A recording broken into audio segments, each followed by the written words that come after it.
السلام عليكم. السلام عليكم ورحمة الله وبركاته. ده الجو عندنا بيشتي بقاله يجي ساعتين اتنين بيشتي. تمام. الموضوع اللي انا عايزه اتكلم فيه والله مهم جدا يا جماعه، ومش عايزه حد يخش يتريق عليا. يا جماعه قدروا النيه السليمه، احسنوا الظن في الست اللي قدام منكم بتكلمكم، وبعد كده ربنا اللي عالم بالنوايا بقى، ربنا اللي بيحاسب البشر. اسمعوا.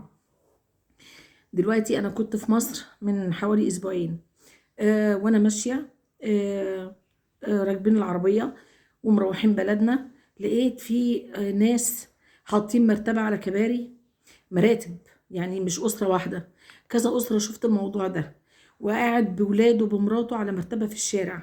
تمام. هو قاعد كده ليه؟ هو قاعد كده ليه؟ علشان الدنيا جت عليه وحطته، معهوش فلوس يدفع ايجار بيته. لو معاه فلوس هيعرف يدفع ايجار بيته. انا عندي رسالتين اتنين للريس وللناس الاغنياء.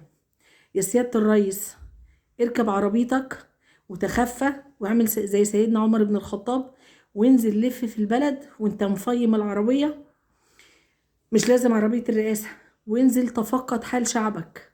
لو يرضيك حال شعبك اعمل اللي تعمله، وزود في الاسعار زي ما تزود، واعمل اللي تعمله. لان بجد انا واحده من الناس، انا لو معايا والله اتكفل بالاسر دي، بس انا ما معيش، وايدي ما معي، مش طايله. ازاي ننام؟ يعني الناس اللي الجو شتى عليها دي، الناس اللي قاعده على الكباري دي والجو شتى عليها، عايشين ازاي؟ انا لما بحط نفسي مكانهم كده والله قلبي بيوجعني، والله وببكي فعلا، حرفيا ببكي. احنا فين من احساسنا ببعض؟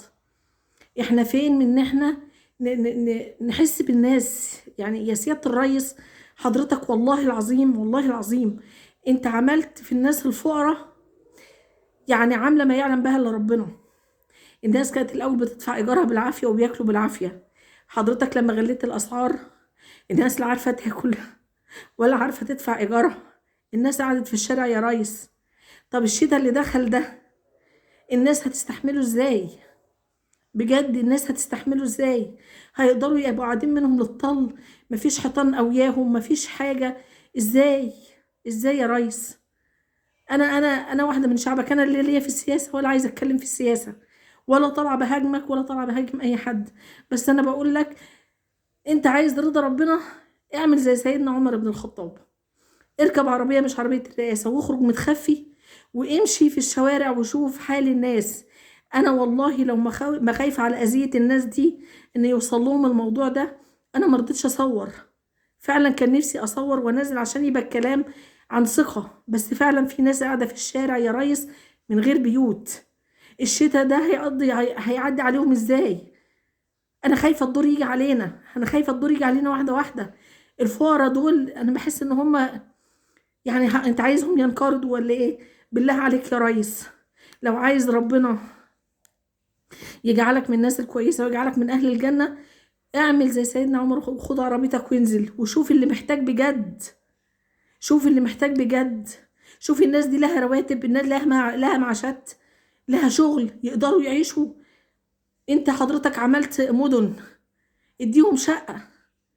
شوف كم أسرة قاعدة في الشارع، اديهم شقة. يا سيدي حط كل عيلتين اتنين في شقة، بس المهم ان يبقى في حيطة تقويهم. دي رسالتي لسيادة الرئيس، وانا اسفة ان انا بقول لك كده، بس صدقني والله اريد لك الخير، والناس اللي بره دي اريد لك. انا ما فيش حاجة في ايدي، انا لو في ايدي حاجة انا مش هطلع اتكلم، انا هعمل للناس ديت من غير ما اتكلم. يا بخت من بيفك كربة من كرب الدنيا على الناس، ربنا يفك كربتنا يوم القيامة. يا عالم احنا هنروح فين؟ النقطة التانية، والله العظيم ثلاثة انا قاعدة كده، انا حاسه مش قادره اخد نفسي. انا ما افتكرت الاسر دي انا عيطت، حطيت نفسي مكانهم كده، ماليش مكان يقويني. والله العظيم عيطت، والله عيطت. يعني انا لو جه الحال عليا كده ماليش بيت، هاخد مرتبتي واقعد في الشارع؟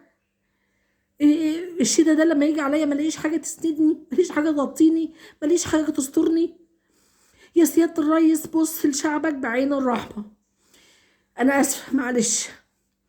النقطه التانية اللي عايزه اتكلم فيها، الناس الاغنياء اللي بيعملوا افراح بالملايين وبيجيبوا رقصات وبيعملوا العمايل دي، انتوا عايشين ازاي؟ حضراتكم ربنا اداكوا الغنى واداكوا الفلوس، انتوا فاكرين ان ربنا كده بيحبكوا؟ بالعكس، ده بيكتر ناركم. الفلوس دي هتبقى الوقود بتاعكم يوم القيامه. اوعى تفرح بالمال الكتير طول ما انت ما بتصرفوش في الله وفي سبيل الله.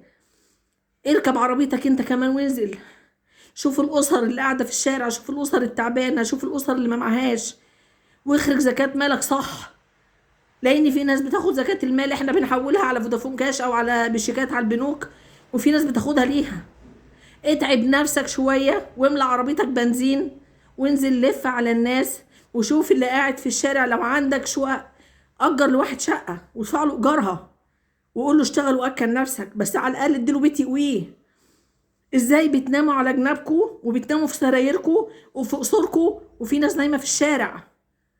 والله العظيم ما هنخش الجنه طول ما احنا بتفكيرنا ده. يا جماعه والله حسوا بالناس شويه. ازاي انا والله وانا جايه وما شفت الناس دي قاعده في الشارع، انا اتمنيت الغنى. انا يعني انا الحمد لله واحد راضي، بس انا اتمنيت ان يبقى معايا فلوس كتير.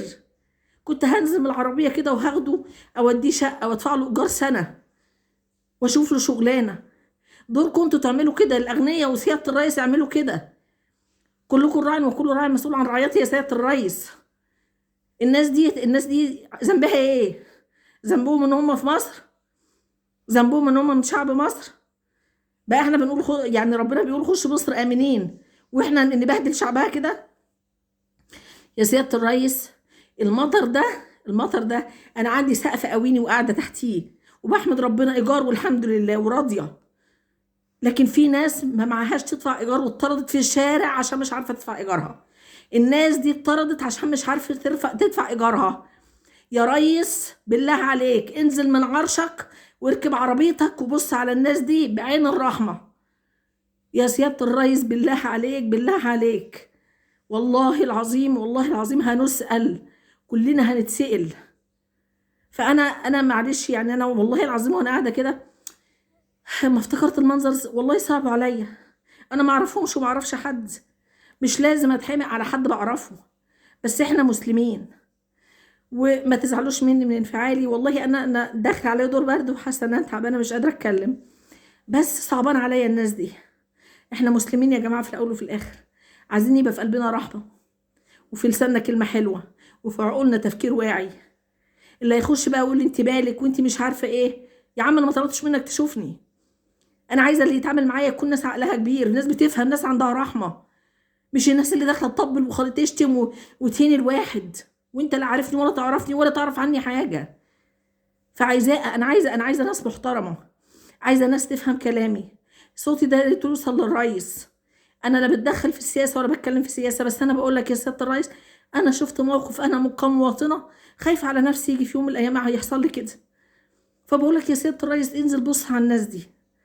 وشكرا وحقكم عليا. السلام عليكم.